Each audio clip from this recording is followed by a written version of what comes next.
As we begin the riding portion of your tour, we ask for your cooperation. Please stay seated at all times and keep your head and arms inside the windows. Please turn your cell phones to mute. If you have trash to dispose of, there will be a trash container when you exit. Bottled water is allowed, but for employees today. But imagine Mr. Hearst first as young Willie, a boy following his father along the winding bridle path that would become this road, climbing on horseback 1,600 feet. Later in life, Mr. Hearst said that the road was so steep and the way so rocky down the high mountain creeks of the West.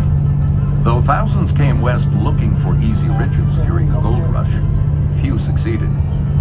George Hearst was and Homestake gold mines, but he never mined in this region.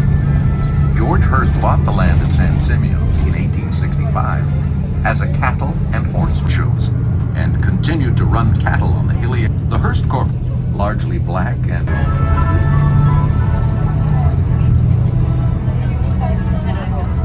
William Randolph Hearst was 56 in 1919 when his mother Phoebe died, his father having passed away earlier. William inherited this land he had loved nearly all his life and immediately hired a talented and singular architect, Julia Morgan, whose firm was located in San Francisco. Hearst was overheard walking into Miss Morgan's office and announcing he was tired of camping in tents. I'm getting a little old for that. I'm thinking of building a little something. Well, his little something became this estate of more than 165 rooms, and he chose to build it on the hill which had served as his family's original campsite.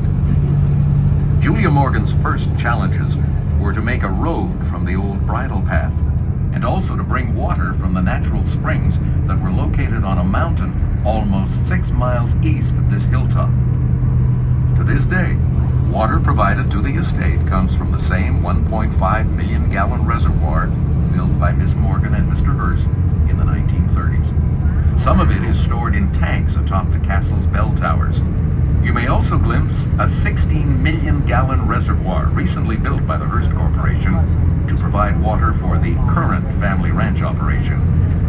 The Mediterranean climate of this region brings hot, dry summers and cool, wet winters, a perfect setting for the native oak trees known as coastal live oaks, or Quercus agrifolia.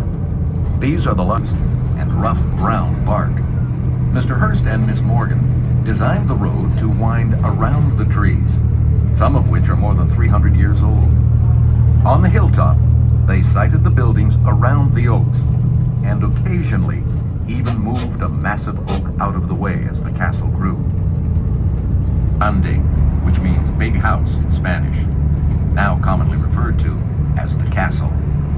The road was designed so the castle would have, which supplied some of the food in Hearst's time at the ranch. He grew nearly all his food on site, including beef, poultry, dairy.